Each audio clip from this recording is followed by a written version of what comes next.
Just get knock করছি, উনি খুলে দিয়েছে। আর খান তো স্ট্রেট নাক দেখে ঘুমাচ্ছে। গেটটা মানে অলমোস্ট মনে হয় খোলাই ছিল না। একবারকে বলতে চাইবো, আমার একটা ভয়েস রেকর্ড মনে হয় সোশ্যাল মিডিয়াতে আছে, কোনো একটা প্রতিনিধির কাছে আমার দেয়া। আমি লজ্জিত আর বিরক্ত। দেখো বন্ধু, একটা কথা বলি। আহ, আমার একটা ছোট্ট এক্সপেরিয়েন্স শেয়ার করি।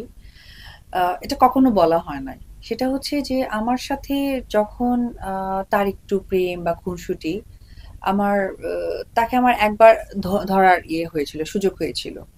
আমি যে তাকে ধরেছি, তখন আমাদের বিয়ে হয় নাই অবশ্য। তো খুব অল্প সময়ের জন্য হয় না যে আহ, কি হয়, ওই প্রেমের সময়টা আমার মনে হয় সবাই মিলাতে পারবে। একটু সুযোগ পেলে বা একটু ছায়া পেলেও মনে হচ্ছে ছায়াটা হেঁটে আসছি, খুব ভালো লেগেছে। তো ঠিক ওই সময় মনে করে একবার তাকে আমি ধরেছিলাম হাতটা। তো ওইটা ধরার যে আমার একটা অনুভূতি, কি যে আনন্দ, আমি এই আনন্দ প্রকাশ করতে পারিনি। কেন জানো? লজ্জায়। কারণ আমি একটা ছেলের হাত ধরেছি। আচ্ছা, এখন অনেকে বলতে পারে নাটক করছে, সে তো অনেক নাচ করতো, অনেক ছেলের হাত ধরতো। হ্যাঁ, ওটার বিষয়টা আলাদা। আর সে যেহেতু আমার ভালোবাসার মানুষ, তার আমি একবার হাত ধরতে পেরেছি বা তার কাছাকাছি চোখে চোখে দেখেছি, ওই ফিলিংসটা না। হ্যাঁ, ডেফিনেটলি। তো ওই ফিলিংসটা না আমি না আমার মাকে শেয়ার করতে পারিনি। কারণ আসলে এই যে একটা চক্ষু লজ্জা থাকে না, মা তো।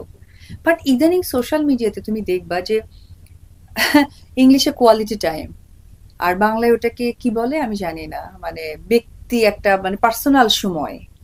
হ্যাঁ, সেটা বলতে অনেকে দ্বিধাবোধ করছে না। দরজা খুলে কোয়ালিটি টাইম করছিল যে আমি এন্ট্রি হয়ে গেলাম সিনেমার মতো। তাই তো মনে হলো যে ওই যে ভিলেন নায়িকাকে এই না, ছাড় ছাড় ছাড়, হিরো গিয়ে থাম, প্রিয় আমি এসে গেছি, কিছু হবে না, ব্যাপারটা এরকম ছিল। আমি এইটা ভয়েস মেসেজ দিয়েছি আসলে। ওনার লজ্জা নাই দেখে উনি অনেক কিছুই বলতে পারে। উনি রাত ৩টায় অনেক কথা, এবং অনেক আগে থেকেই ছিলাম। তো ওইটার কারণে আমি একটা প্রথম রোজার দিন ছিল, এবং বাবুর যে হচ্ছে ফুপা, ফুপার ফেসবুক দেখলেই দেখবা যে ওই দিনে ওই যে আমার আস্ত খাসির যে কথাটা, এখন তো অনেক ধরনের স্পেশাল ডালা পাওয়া যায় অনলাইন গুলো বা রেস্টুরেন্ট গুলো করে থাকে। তো বিশেষ দিনগুলোতে আসলে বিশেষ খাবারই আমরা অর্ডার করব, এইভাবে অর্ডার করা হয়েছিল। তো অর্ডার করার কারণে ওটা নিয়ে আমরা অনেক প্ল্যানিং ছিল। আমি অনেক আগে থেকেই ছিলাম, খাবার তো আর হঠাৎ করে আমি নিয়ে যাইনি। ওটা দিয়ে ইফতারও হয়েছে। তো প্রবাবলি ইফতারের পর সে একটা কিছু খেতে চেয়েছে। তো সে একটা যখন খেতে চেয়েছে, তখন আমি অফিসে ছিল। কারণ ইফতারটা করে সে অফিসে গেছে। অফিসে গেছে হচ্ছে গিয়ে যে স্টাফরা ছিল, আর একটা কি জানি কাজ ছিল তার একটা। তো অফিসে গেছে। তো আমি অফিস থেকে বের হওয়ার সময় না গেটের বাহিরে ওনার মেকআপ আর্টিস্টকে দেখি। তো উনি মেকআপ আর্টিস্ট তো আমাকে দেখে না ভূত দেখার মতো হয়ে গেছে, মানে হঠাৎ করে। তার মানে কি আমি আগে ছিলাম? এটাই তো ওই মেকআপ আর্টিস্টকে ডাকো একদিন কখনো, ওর স্টেটমেন্ট নিলে ও ঠিক বলে দিতে পারবে। তো ও তো আমার ভূত দেখছে। তো আমি ওকে, আমি বললাম ভয় পাওয়ার কি আছে, বেটা, এই কথা বলে আমি উপরে বাসার দিকে চলে গেছি। তো সেই জিনিসটা যেটা খেতে চেয়েছিল বা যেটা চেয়েছিল সেটা আমি প্রিপারেশন করতে যাই। করতে গিয়ে একটা জিনিসের প্রিপারেশন তো মিনিমাম 30 মিনিট লাগে। এরপরে আমার কাছে মনে হচ্ছে ও যখন আসছে তাহলে হয়তো বা বাবুও ছিল। সো আমি ভেবেছিলাম যে ওই প্রিপারেশনের সাথে বাবুর কোনো স্পেশাল নাগেট থাকে, যেহেতু জয়ের একটা খাবার আনা হয়েছিল, নামিরা ছিল, ফারহান ছিল, ওদের জন্য আবার একটু এক্সট্রা কিছু করা হয়েছিল। তো নিব কিনা।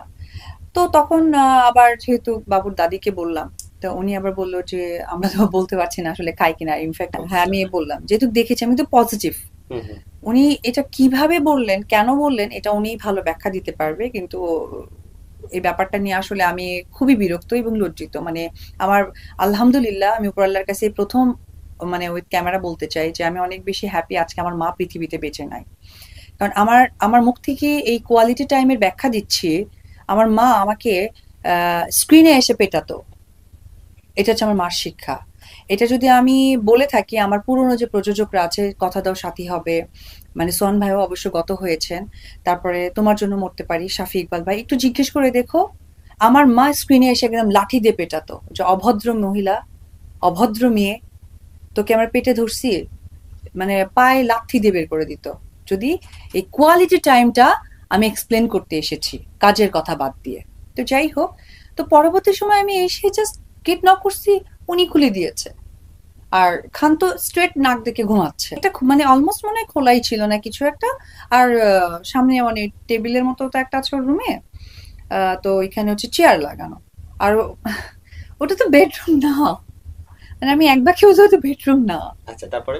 তো এই তো উনি কোয়ালিটি টাইম টাইম সবকিছু বললো, এবং ওখানে দুজন ইয়ে ছিল, তোমার হচ্ছে কি বলে ওর সাথে যে থাকে, এবং ওনার ছেলে, মানে তিনজন ছেলেও ছিল।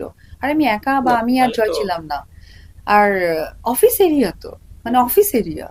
আর অফিস এরিয়া তো একটা যে কোনো ধর্মের জন্য অনেক বেশি লক্ষ্মী এবং পাক পবিত্র একটা জিনিস। হুম, হুম, আর বাচ্চাটা অনেক ছোট, কোয়ালিটি টাইম সম্বন্ধে তার কোনো জ্ঞান নেই, সে অনেক ছোট।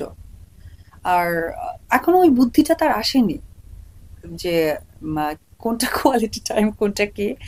আর আমি তো যাইনি, আমি যখন যেতে নিয়েছি তখন আমার হচ্ছে গিয়ে ননদের মেয়েটা হুম, হুম, নামিরা, ও আমার সাথে আসছে। তো আমি কোথায়, উনি ব্যাখ্যাটাই তো দিল ভুল। প্রথমত কোয়ালিটি টাইম ওটা ফার্স্ট রোজার দিন, আর সেকেন্ড কথা হচ্ছে আমি আর জয় নাকি এসে ধাপাস করে খুলে দিয়েছি, বাট আমার সাথে ছিল আমার ননদের মেয়ে।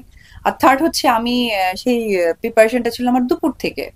হ্যাঁ, হুম, হুম। আর এটা একটু অনলাইন খাবার ছিল। আর যেহেতু আমি সকালে মাংসটা কিনে দিয়ে আসছি, খাসিটা।